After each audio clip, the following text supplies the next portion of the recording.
बड़ी बड़ी बातें करने से पहले सोच लेना चाहिए, क्योंकि जब बुरा वक्त आता है तो इंसान कहीं का नहीं रहता। जो लोग दूसरों पे कीचड़ उछालते थे, आज वक्त ने वही कीचड़ इन पे उछाल कर हिसाब बराबर कर दिया है। वैसे मुझे आज एक बार फिर खान साहब को सपोर्ट करने पे फख्र महसूस हो रहा है। नानी खान साहब की जात याद पे झूठे बोहतान लगाती रही, लेकिन इमरान खान ने कभी पलट कर कोई जवाब नहीं दिया, क्योंकि खान साहब की माँ ने इन्हें औरतों की इज्जत करना सिखाया है। इमरान खान की रेहाम खान से तलाक हुई तो नून लीग ने बाकायदा प्रेस कॉन्फ्रेंसें की और हजार तरह के इल्जामात लगाए। रेहाम खान से किताब लिखवा कर खान साहब को रुसवा करने की कोशिश की। टेरियान का नाम लेकर खान की किरदार कुशी की गई। नानी ने बाकायदा प्रेस कॉन्फ्रेंस करके कहा, इमरान खान टेरियान को अपनी बेटी तस्लीम नहीं करते, इससे ज्यादा बदकिस्मती क्या होगी। मैं तो फख्र से अपनी बेटियों का नाम लेती हूँ वगैरह वगैरह। आप इस वीडियो में नानी की घटिया गुफ्तगू मुलाहजा कर सकते हैं। जमाइमा खान ओन करती है, उसको ये ओन नहीं करता अपनी बेटी को। इसको अपनी बेटी से ज्यादा अपनी सियासत अजीज है।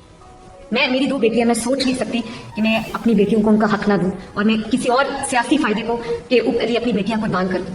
हर बाप इस चीज के साथ रिलेट करता है, हर माँ इस चीज के साथ रेजोनेट करती है, हर भाई इस चीज के साथ रेजोनेट करता है। हैरत की बात तो ये है कि इतना कुछ होने के बाद इमरान खान ने पलट कर कोई जवाब नहीं दिया और अपना मामला अल्लाह पे छोड़ दिया। कहते हैं कि अल्लाह बेहतरीन इंसाफ करने वाले हैं, इसीलिए आज अपने बेटे की तलाक हो जाने के बाद नानी को कहना पड़ रहा है कि ये हमारा जाती मामला है। वाह क्या बात है नानी की। जुनैद सफदर की तलाक इसका जाती मसला है, लेकिन खान का निकाह कायनाती मसला था। दुनिया मकाफाते अमल है। कल जो मरियम नवाज इमरान खान की जाती जिंदगी पर रेहाम खान से किताबें लिखवा कर कीचड़ उछालती रही, आज कह रही है मेरे बेटे और बहू के दरमियान तलाक वाला मामला हमारा जाती मामला है, इस पर बात ना करें। जुनैद सफदर की तलाक इसका जाती मसला है, इस पर बात करना मैं मुनासिब नहीं समझती। लेकिन बात ये है कि कल पटवारी घुंघरू बांध कर खान साहब पे कीचड़ उछालते रहे हैं। एक सवाल ये भी है कि इस तलाक से शरीफ खानदान की सियासत पर भी असरात हो सकते हैं कि नहीं, क्योंकि जुनैद की साबिका अहलिया आयशा सैफ मियाँ साहब के करीबी साथी सैफुर रहमान की साहबजादी हैं। सैफुर रहमान काफी अरसे से कतर में है और वहाँ की शाही खानदान के करीबी हैं और रेडको कंपनी में शेख जासिम अलसानी के साथ कारोबारी शराकत दारी भी है। वो मियाँ साहब के लिए कतरी हुकूमत के साथ बातचीत का भी हिस्सा होते हैं। इस हवाले से खदशा तो है कि ये तलाक शरीफ खानदान को सियासी तौर पर नुकसान पहुंचा सकती है। आयशा का बाप सैफुर रहमान शरीफ फैमिली का फ्रंट मैन था। कतर की डीलिंग सारी इसके थ्रू ही की जाती थी। शहजादा जासिम से मशहूर जमाना कतरी खत भी इसी की बदौलत लिखवाया गया था। सैफुर रहमान की बेटी मरियम नवाज की बहू इन्हीं डील्स के नतीजे में बनी थी, लेकिन मरियम नवाज और जुनैद सफदर के साथ रहते हुए इसे अंदाजा हुआ कि इनकी तो दुनिया में इज्जत बिल्कुल नहीं, ये बाहर अवाम में कहीं किसी मुल्क में भी नहीं निकल सकते। कई बार फंक्शंस और बाहर घूमते हुए अवाम की गाली गलोच चोर चोर कहने की वजह बदमजगी होती थी। खवातीन और खासकर जाने वाली औरतें आयशा को तंज करती थी, तुम्हारा ससुराल इंटरनेशनल चोर और गद्दार है। मरियम की वजह से इसे भी बदकिरदार औरत की तरह से बैरूने मुमालिक के शेख नुमाइंदे ट्रीट करते रहे। इनके अलावा बहुत सी गैर अखलाकी सरगर्मियों की वजह से आयशा बीबी ने जुनैद सफदर से तलाक ले लेना ही मुनासिब समझा। कुछ जराये ने बताया है कि जिस गंदी वीडियो को देखकर जुनैद सफदर ने अपनी बीबी को तलाक दी, वो वीडियो मरियम नवाज ने खुद अपनी बहू को बेचकर बनवाई थी। जिसके साथ मरियम नवाज की बहू की वीडियो लीक हुई, वो पाकिस्तान के एक बहुत बड़े इदारे का सरबराह है। मरियम नवाज ने ये वीडियो उसे ब्लैकमेल करने के लिए अपनी बहू को इस्तेमाल करते हुए बनवाई थी। जुनैद सफदर ने मरियम नवाज का नंबर भी ब्लॉक कर दिया हुआ है। वीडियो काफी लोगों तक पहुंच चुकी है। अब इमरान खान की जाती जिंदगी पर प्रेस कॉन्फ्रेंस करके जहर उगलने वाली कहती है कि जुनैद सफदर की तलाक हमारा निजी मामला है, हमारी प्राइवेसी का ख्याल रखा जाए। हैरत की बात तो ये है कि प्राइवेसी की बातें वो कर रही जिसने खुद लोगों की गंदी वीडियो संभाल कर रखी है। बेशक अल्लाह के हाथ देर जरूर है, अंधेर नहीं है। इमरान खान की तलाक को और गैर शरई तौर पर निकाह वाली बात पर प्रोपेगेंडा करने वालों कैसी रही फिर रब की पकड़। जो दूसरों के घरों में फसाद बर्पा करने की कोशिश करते, उनके अपने घर भी महफूज नहीं रहते। हम खुश नहीं है इन दोनों की तलाक से, लेकिन ये बाइसे इबरत है कि आइंदा किसी पर तोहमत मत लगाना पटवारियों। मरियम नवाज के साहबजादे और आयशा सैफ की तलाक कई माह पहले हो चुकी थी, ताहम इस मामले की तस्दीक अब की गई है। जुनैद सफदर का कहना है कि हमारी प्राइवेसी को मीडिया पे ना लाया जाए। ये बात पहले अपनी माँ को समझा लो, क्योंकि जो लोगों की इज्जतों को उछालती रही है, आज वही सब कुछ इसके अपने घर में आ गया है। इसलिए कहते हैं जैसा करोगे वैसा भरोगे। पहले अपने आप को तब्दील करो, अपनी सोच को बदलो, फिर लोगों को इस बारे में मशवरा दो। खबर है कि आयशा सैफ ने अपनी तलाक की जिम्मेदार अपनी सास को करार दे दिया। जुनैद सफदर ने अच्छे बच्चे की तरह बयान दिया कि हमारे दरमियान तलाक हो गई है और खातून के लिए नेक ख्वाहिशात का इजहार किया है, मगर हकीकत इतनी सादा नहीं है। जुनैद सफदर की बीवी साबिका नैब के चेयरमैन सैफुर रहमान की बेटी है, जो नवाज शरीफ और शरीफ फैमिली का बहुत करीबी था। सैफुर रहमान को कई अरसे तक पीपल्स पार्टी वाले एहतसाबुर रहमान भी कहते रहे हैं। कुछ अर्सा पहले होने वाली धूमधाम से शादी इतनी जल्दी क्यों टूट गई, तो इसके हैरान कुन इंकशाफात कुछ बहुत ही अंदर के लोगों से निकलवाने में कामयाब हुए हैं। जराये के मुताबिक तलाक की वजूहात जुनैद सफदर और मरियम नवाज हैं। जुनैद सफदर के बारे में इंकशाफ हुआ है कि इस शख्स के मुख्तलिफ मर्दों के साथ गैर इखलाकी ताल्लुकात हैं, और जब इसकी बीवी को इस चीज का इल्म हुआ तो इसने मरियम नवाज से शिकायत की, जिस पर मरियम नवाज ने जुनैद सफदर की बीवी को खामोश रहने का बोला और खामोश न रहने पर संगीन नताइज की धमकियां दी। ये बात आज की नहीं बल्कि शादी के कुछ अरसा बाद से शुरू हुई, मगर सैफुर रहमान क्योंकि कतर में ताकतवर हलकों के काफी करीब थे तो इनकी मुदाखलत की वजह से तलाक मुमकिन हुई। हम तो नानी के बारे में हमेशा से ही जानते हैं, ये इतनी ही घटिया खातून है। तहरीके इंसाफ के कारकुनान मरियम साहिबा पर अक्सर बेशतर नानी अम्मा की फप्ती कसते हैं, जिसे सुनकर वो खासी हवास बागता हो जाती है। चुनाचा चंद माह कबल एक प्रेस कॉन्फ्रेंस के दौरान इसने इमरान खान को मुखातिब करते हुए तमस्कुराना अंदाज में फरमाया था कि वो खुद भी नाना दादा की उम्र के हैं, अगर उन्होंने बर वक्त दुरुस्त फैसले किए होते तो आज इनके भी पोते और नवासे होते। गुस्ताखी माफ। लेकिन मरियम साहिबा से सवाल है कि इन्होंने अपनी जिंदगी में कौन से दुरुस्त फैसले किए थे जिनकी बुनियाद पर वो फखर से सर ऊंचा करके सियासी हरीफों को ताने देने के काबिल हो गई हैं? क्या 20 साल की उम्र में अपने वालिद के चपड़ासी के साथ ब्याह रचाना दुरुस्त फैसला था, जो इस दर्जा अनपढ़ और पेंडू वाक़या हुआ है कि इसके दकियानुसी ख्यालात और नजरियात के सबब वो इसे अहबाब से मुतारिफ करते हुए भी शर्मिंदगी महसूस करती हैं? क्या अपने वलीअहद जुनैद सफदर को मसनदे इक्तिदार पर विराजमान करने की गरज से अपने वालिद को रिटायरमेंट की उम्र में दोबारा सियासत में घसीटना, जिसके बाइस इन्हें पहले कैदोबंद की सोबतें बर्दाश्त करना पड़ी और फिर जिलावतरी इख्तियार करना पड़ी, दानिशमंदाना कदम था? क्या कोई मशरिकी रिवायात की पासदार खातून अपने इकलौते फर्जंद की इज़्दिवाजी जिंदगी में बेजा मुदाखलत करके इसे अपनी अहलिया को तलाक देने पर उकसाने का तस्वुर भी कर सकती है? नहायत अफसोस से कहना पड़ता है कि बचपन में वालिदैन के बेजान लाड प्यार के बाइस मरियम साहिबा की फितरत जहरीली नागिन से मुशाबा है, जिसका डसा पानी नहीं मांगता। मैं पटवारियों से पूछना चाहती हूँ, कहीं ऐसा तो नहीं आयशा सैफ भी 9 मई के वाकयात में मुलविस पाई गई हो, इसलिए जुनैद सफदर ने इनसे अलहदगी इख्तियार कर ली? पटवारियों में जितनी अकल है वो ऐसा कह भी सकते हैं। जुनैद सफदर की साबिका अहलिया ने पैगाम में कहा, मैं जारी मामले के हवाले से चंद बातें वाज़ी करना चाहती हूँ। अल्लाह कुरान में कहता है कि इसने मियाँ बीवी को एक दूसरे के लिए सुकून बनाने के लिए पैदा किया। हाँ, आज की दुनिया में दौलत और आसाइशें अहम किरदार अदा करती हैं, लेकिन ये सुकून मेरी जिंदगी में गायब था। मुझे कभी भी इतनी मोहब्बत या वो सुकून नहीं दिया गया जिसकी कोई भी बीवी अपने शोहर से तवक्को रखती है। मैं अपनी तलाक से खुश हूँ और मैं अपनी जिंदगी में बेहतर के लिए आगे बढ़ना चाहती हूँ। मुझे इन सब से बाहर रखा जाए। मेरी प्राइवेसी मेरे लिए बहुत अहमियत रखती है, लेकिन हो सकता है कि मेरी उस वक्त की सास इस बुनियादी इंसानी बात को नहीं समझती। जुनैद सफदर के शौक नवाबी थे, कहता था ये शौक इसे अपने नाना मियाँ नवाज शरीफ से विरासत में मिला है। मैंने बहुत सब्र तहम्मुल से जुनैद सफदर के साथ इतना वक्त गुजारा, जब कोई गुंजाइश नजर नहीं आई तो मैंने तलाक का मुतालबा किया। चोरों लुटेरों पाकिस्तान के खिलाफ साजिश करने वाली औरत की बहू बनकर नहीं रह सकती। मरियम सफदर पाकिस्तान को बैरूनी आकाओं की हुक्म पर टुकड़े टुकड़े करना चाहती है। जुनैद सफदर की तलाक पर सोशल मीडिया पर जारी ट्रोलिंग पर नौ लीग इंतहाई अखलाकियात के लेक्चर देते हुए इसको जाती मामला करार दे रहे हैं। नौ लीग वो दिन याद करे जब आपके राना तनवीर, वो भी वजीर तालीम जिनको अखलाकियात का ज्यादा पास होना चाहिए, कौमी असम्बली के फ्लोर पर बुशरा बीबी और इमरान खान के वालिद बारे गालम गलो से बात करते रहे। अब नून लीग को अखलाकियात के दर्स नहीं देना चाहिए। जिस घर में बहू को मारा जाएगा वहाँ तलाक उसका हक बनता है। मुस्लिम लीग नून ने इमरान खान की शादी और तलाक पर सियासत की, मौजूदा शादी पर इद्दत पर सियासत की, घटियापन की तमाम हदें पार की। इमरान खान ने कभी एक लफ्ज नहीं कहा खानदानी इंसान है। अगरचे जुनैद सफदर और आयशा के दरमियान तलाक का होना इनका एक जाती मामला है, लेकिन इसकी बीवी ने तलाक की वजह अपनी सास यानी मरियम बीबी को करार दिया है। ये डाइन तो अपने बेटे का घर भी खा गई, पाकिस्तान को कहाँ छोड़ेगी। आखिर में आपको बताना चाहती हूँ, इतलात के मुताबिक जुनैद सफदर की साबिका बीवी आयशा कुछ दिनों तक एक बहुत बड़ी प्रेस कॉन्फ्रेंस करने वाली है, जिसमें मरियम नवाज और शरीफ खानदान के घटिया कारनामे अवाम को बताएगी। अब बात यह है कि ये तलाक वीडियो की वजह से हुई है या फिर जुनैद सफदर की हम जिन्स परस्ती की आदत की वजह से। असल कसूरवार नानी ही है, क्योंकि ये सब इसकी साजिशों की वजह से ही हुआ है। अगर आयशा को अपने शोहर से कोई मसला था, एक औरत होने के नाते नानी को इसका साथ देना चाहिए था। बाकी जो वीडियो वाली बात है इस पे मुझे ज्यादा हैरानी नहीं है, क्योंकि नानी गंदी वीडियो रखने की मास्टर माइंड है। Thanks for watching. Allah Hafiz.